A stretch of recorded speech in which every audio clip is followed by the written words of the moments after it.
If you are an average viewer of television, you've probably never heard of it. But even for the average anime fan, they've likely known about the programming block called Toonami. Starting in March 1997 to the present, Toonami has now spanned 25 full years. Dozens upon dozens of shows have aired and made their mark in millions of households, and with that, a multitude of fans were created as a result. After all this time, how has the program held up? What exactly are the highs and lows of the so-called better cartoon show? Adult Swim is building you a better cartoon show.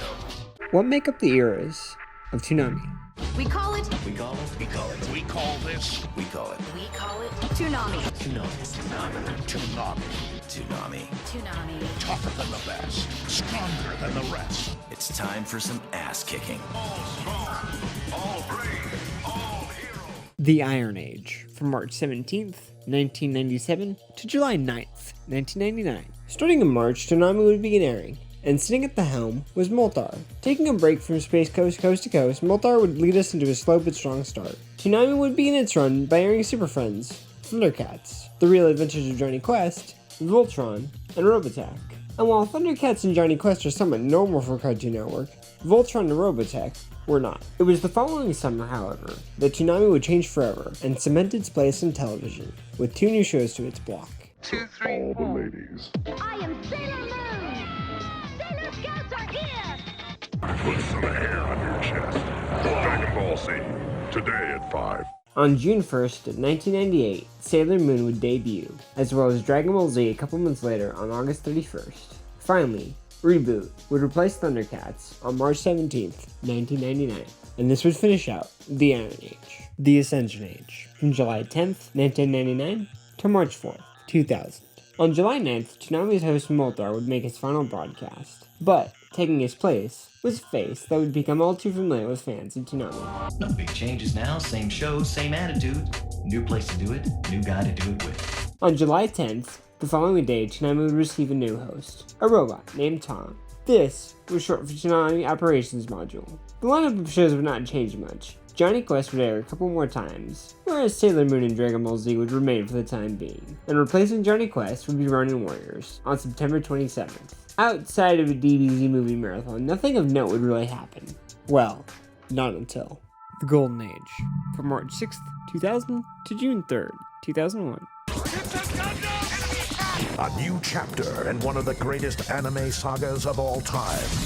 Gundam Wing. Gundam Wing would make its premiere on March 6th in the lineup alongside Sailor Moon, DBZ, and Ronin Warriors. When Gundam arrived at the block, it kicked off the Golden Age, and on July 3rd it was followed up by Batman, the animated series, as well as Tenchi Muyo to solidify the New Age. Batman is one of those perfect shows to have on Toonami, and having it run alongside the likes of Dragon Ball Z and Gundam Wing created a perfect blend of action and drama. The most important discovery you'll make is that 6 crazy women living under the same roof all have the hots for him.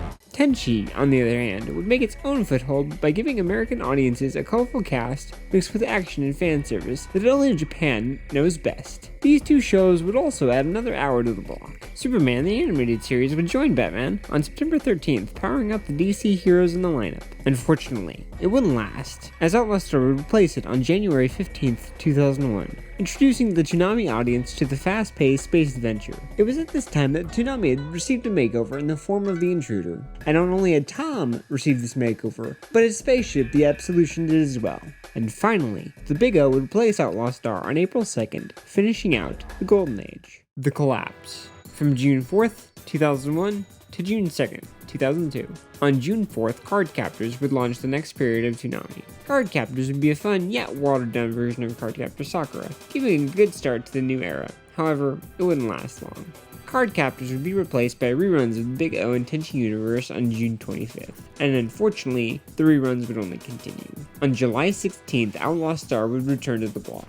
Despite this, Toonami would see a small bright spot in the form of the premiere of Gundam 8th MS Team on July 23rd. Dragon Ball would make its way to the lineup on August 20th. Even more Dragon Ball. On October 1st, the Cape Crusader would return with a new coat of paint in the form of Batman Beyond. On November 5th, Zoids, A New Century would premiere, but soon would be replaced by the return of Tenchi Muyo on December 31st. This would be the lineup until the first Doldrums. From June 3rd, 2002 to February 28th, 2003. Starting on June 3rd, Toonami would regain an hour alongside the debut of Hamtaro. Yes, you heard correctly. Hamtaro didn't exactly meet the expectations of existing Toonami fans at the time, but like Tom said, well, they are kinda cute. on July 29th, Zoid's Chaotic Century debuted, replacing Zoid's A New Century. Starting August 5th, G Gundam would arrive to Toonami, giving more fans even more Gundam, but replacing Batman Beyond. Beyond would return a month later on October 7th, replacing Hamtaro. Unfortunately, on October 21st, Batman Beyond and Zoid's Chaotic Century would be replaced by Dragon Ball and Dragon Ball Z. It was at this point that Dragon Ball made over 60% of Toonami's lineup. In the midst adventures of Goku, He-Man, and the Masters of the Universe, alongside Transformers Armada, would slide into Toonami's schedule on November 4th, replacing G Gundam. This would finally change on December 30th, when reruns of Zoid's Chaotic Century and G Gundam made their way back to the block. This schedule would last until February, that would kick off the next stage with a bang. The Neo-Gothic era, from March 3rd, 2003 to April 9th, 2004. On March 3rd, Zoids and Dragon Ball would be removed from the block as Toonami had lost an hour. But it wasn't all bad, as Yu Yu Hakusho and Rurouni Kenshin would make their premieres. Justice League premiered on June 2nd, replacing G Gundam. On June 30th, Yu Yu Hakusho would leave for a short time to be replaced by Cyborg 009, only to return on June 7th, unfortunately replacing Kenshin. On September 1st, Toonami's own original miniseries IGPX would make its premiere. On September 29th, Samurai Jack would also make its premiere, and 2 new episodes of Transformers Armada would replace Cyborg 009. On December 1st through the 12th, Star Wars The Clone Wars miniseries would make its debut. Justice League and Transformers would take their leave on January 5th to be replaced by reruns of Yu Yu Hakusho and DBZ. On February 27th, Toonami would show a special preview of Duel Masters. The final premiere would be Astro Boy from 2003, right before the era would come to a close. The Silver Age, from April 17th, 2004 to October 28th, 2005. On April 17th, 2004, Toonami would change forever. No longer would the block be on weekdays, but instead be moved to Saturday nights. Toonami may have lost a lot of time. However, in doing so, it may have also moved into one of its greatest eras. But it got off to a slow start. The lineup consisted of Duel Masters, Jackie Chan Adventures, and Gundam Seed, along with the return of Dragon Ball in the form of Dragon Ball GT and Yu Yu Hakusho. The shows would lead by the Toonami premiere of Bionicle, Mask of Light, as well as the return of movies like DBZ, Lord Slug, Batman, Mystery of Batwoman, and DBZ, Bardock, Father of Goku. On May 1st, Megas XLR would join the block, followed by Ravemaster on June 5th. 5 teenage superheroes. Teen Titans. DC would make the return with Teen Titans, finally making its debut on July 3rd, and Justice League Unlimited weeks later on July 31st. Gundam Seed would be replaced by the return of Kenshin on October 23rd. Starting off 2005, a second airing of Teen Titans would replace Ravemaster. The anime series Dice would briefly make an appearance from January 22nd to April 2nd. On March 5th, Zatch Bell would make a premiere, and on April 2nd, The Batman would begin airing. Toonami history would be made on April 23rd with the debut of a little show called One Piece. Monkey D. Luffy wants to be king. But with this crew, it's gonna be tough. One Piece. This, well, at least in my opinion, cemented the Silver Age. Ravemaster would unfortunately leave the block on June 11th to be replaced by another airing of Teen Titans. On July 2nd, Transformers Cybertron would premiere, replacing Duel Masters. Just as things couldn't get any better. In Hidden Leaf Village, the art of ninjutsu is a way of life. An evil spirit trapped within a young boy. His name, Naruto. Following One Piece was the smash hit series Naruto that would make its debut on September 10th. The bizarre world of Bo joined Toonami in the lineup on October 1st. Things were looking up, and from the outside, it couldn't get any better. Or at least, we thought.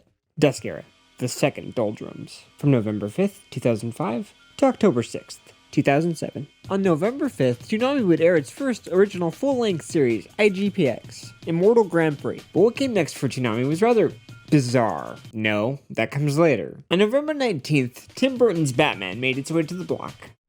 Okay. Following up the greatness that is Batman, we got Woolen Warriors on February 4th, and it's at this point, I believe, a domino effect had begun with Toonami's viewership. IGPX, Toonami's new flagship show, was replaced on February 11th by the return of Justice League Unlimited. What was supposed to be Toonami's hit show had now been replaced. Following IGPX, Mutant Warriors would be replaced on February 18th. However, just as things were looking grim, a new light would shine in the darkness. On March 18th, Toonami began the month of Miyazaki. The most fantastic visuals around. Spirited Away, Princess Mononoke, Castle in the Sky, Nausicaa of the Valley of the Wind. 4 of the greatest animated movies ever made. A month of Miyazaki.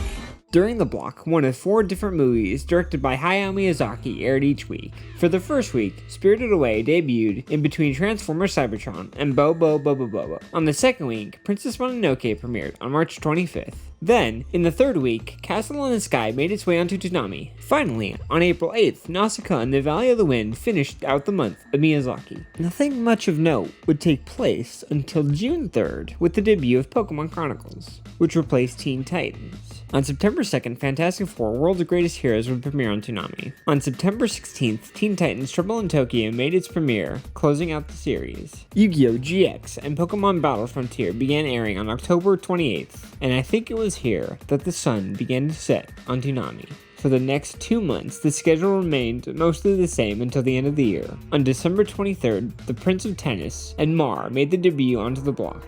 As the months passed, Toonami began celebrating a month-long 10th anniversary. Starting on March 3rd, Toonami would have movie presentations that began with The Invincible Iron Man. Following that, we got Stan Lee Presents Mosaic on March 10th. Then, on March 17th, Hellboy: Blood and Iron was aired. On March 31st, Toonami gained an extra 15 minutes in order to air 2 films, Spirited Away and Teen Titans: Trouble in Tokyo, as the final to Toonami's 10th anniversary celebration. However, there's one thing I forgot to mention. When Toonami aired Hellboy on March 17th, the actual day of the anniversary, Tom 3 and Sarah were replaced with Tom 4.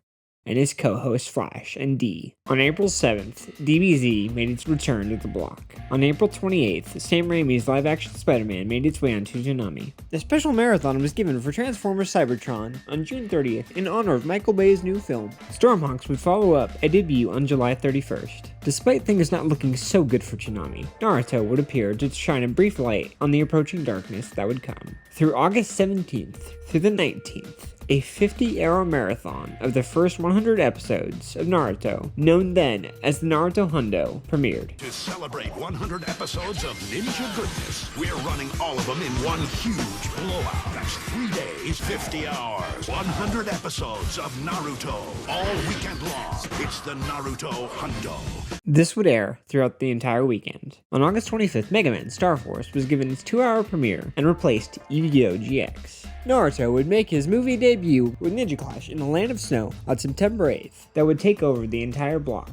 The 4Kids dub of One Piece would be replaced by the Funimation version on September 15th. With this, the desk era comes to a close, and unfortunately, things would only go from bad to worse. The Dark Ages. From October 13th, 2007 to April 1st, 2012. On October 13th, Toonami would lose 2 hours, resulting in the loss of Teen Titans and Stormhawks. Later that same month, Bobo Bobo Bobo Bo would be replaced by another airing of Naruto. Later on, Bakugan, Battle Brawlers, and Blue Dragon would briefly make their way to the block, adding on what felt more like Saturday morning cartoons than Toonami hits. At this point in time, DBZ would also be replaced by Samurai Jack. On May 24th, Ben 10 Alien Force made its debut. From July 12th through the 26th, Toonami aired a few films, such as Superman Doomsday, Hellboy, Blood and Iron, and even expanded for one night. On the night of the 26th, Toonami began airing at 5:30 p.m. with a rerun of Batman Beyond: Return of the Joker. Following it was the premiere of the second Naruto film, Legend of the Stone of Jalil. Not much changed after this, and unfortunately, it would be the end. On September 28th, 2008, Toonami would have its final broadcast. This is the end, beautiful friends. This is Toonami's final broadcast. Or so everyone thought. See, it's important to note that while the Toonami ban had been removed, Adult Swim did air shows like Bleach, Death Note, and Code Geass: Leash of the Rebellion, keeping a little of Toonami's spirit intact. And on April 1st, 2012, Adult Swim would begin airing their annual April Fool's prank of The Room. Nothing seemed to be out of the ordinary until... You're tearing me apart, Lisa! Oh, hi, Adult Swim. I got the results of the test back. I definitely have April Fools. Toonami, against all the odds, had returned.